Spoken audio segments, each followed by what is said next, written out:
सबको जय मसीह की। Once again grace of God channel में आपका स्वागत है। मैं परमेश्वर का धन्यवाद करता हूँ। परमेश्वर ने हमें एक बार और अच्छा समय दिया है, मौका दिया कि उसके वचनों से हम लोग कुछ बात कर सकें।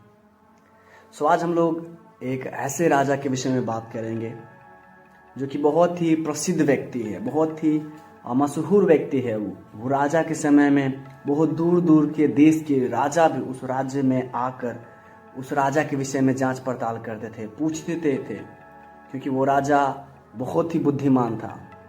वो राजा परमेश्वर के डर और भय में था, और वो राजा को परमेश्वर ने दो बार दर्शन दिया, बात किया, और यहाँ तक कि जो काम दाऊद करना चाहता था लेकिन परमेश्वर ने उसे मना किया करने से। और परमेश्वर ने कहा कि तुम्हारे बाद में जो आएगा व्यक्ति वही उस मंदिर को बनाएगा। तो आज हम लोग बात करने वाले हैं सुलेमान के विषय में। सुलेमान के विषय में हम सब जानते हैं कि सुलेमान को परमेश्वर ने बहुत बुद्धि दिया था। वो परमेश्वर की दृष्टि में बहुत समझदार था। लोगों के पास जब भी कोई समस्या होती थी वो बहुत ही अपनी बुद्धि से अच्छा सा उस समस्या का समाधान करता था। इवन बहुत दूर दूर देश के राजा लोग उसके पास आते थे उसकी बुद्धि की बातें सुनने। लेकिन आज हम लोग बात करेंगे उस राजा के पतन के विषय में। सुलेमान का पतन कैसे हुआ। वो व्यक्ति जो बहुत ही बुद्धिमान था, जिसको परमेश्वर ने बुद्धि दिया और बुद्धि के साथ साथ सब कुछ दिया। उसके महल में उसके पीने के जो बर्तन थे वो सोने के थे, परमेश्वर का भवन बनाया। लेकिन फिर भी वो व्यक्ति, जब हम उसका अंत के बारे में देखें तो बहुत ही दुखदाई था।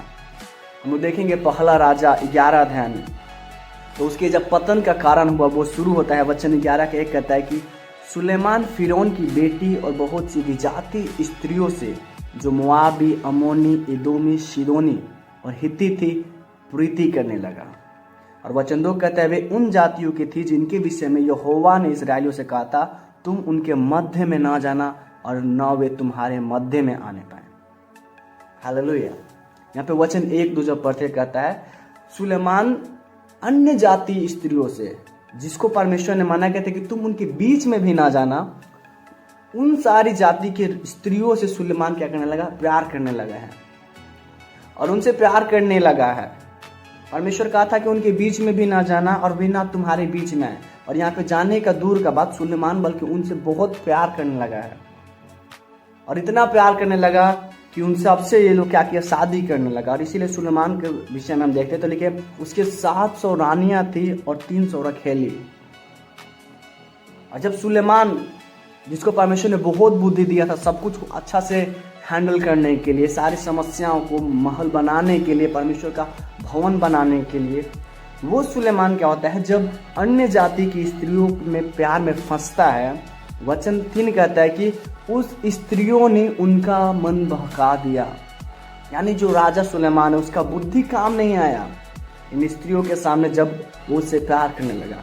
और जब बूढ़ा हुआ तो सुलेमान क्या करता, सबसे बड़ा पाप करता है कि वो उन सारे देवताओं को जिसके विषय में परमेश्वर यहोवा ने मना किया था उसको वो दंडवत करने लगा, जिससे परमेश्वर नफरत करता था। 5 वचन कहता है कि वो घृणित देवताओं के पीछे चलने लगा। और सुलेमान ने वह किया, वचन 6 में, जो परमेश्वर की दृष्टि में बुरा है, और यहोवा के पीछे वो पूरी रीति से न चला। हालेलुया। और इसी कारण आगे जब हम पढ़ते थे लिखते कि जो इस्राएल राज्य था 2 भागों में बट गया। परमेश्वर ने सुलेमान के खिलाफ लोगों को खड़ा करने लगा, उसका शत्रु बना दिया। और सुलेमान का जो अंत है वो दुखदाई है। जिसको परमेश्वर ने कहा था कि तेरा राज गद्दी सदैव तक स्थिर रहेगा, अब वो 2 भागों में बट गया है। केवल एक गोत्र मिल रहा है इनको, और वो भी दाऊद के वजह से, क्योंकि दाऊद ने परमेश्वर के पीछे संपूर्ण मन से चला था।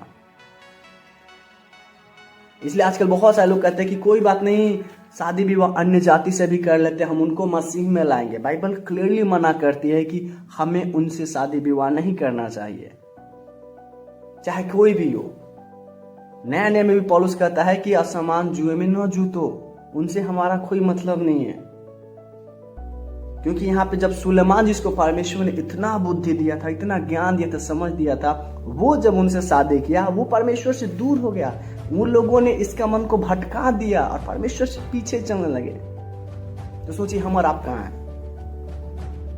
इसलिए जब हम प्रभु के सेवक लोग, विशेषकर जो परमेश्वर के काम करते हैं या कभी भी हो, हमें अन्य जातियों में शादी विवाह नहीं करना चाहिए, मसीह में करें। क्योंकि बाइबल हमें यही बताती है, ये सुलेमान का दुखद अंत है।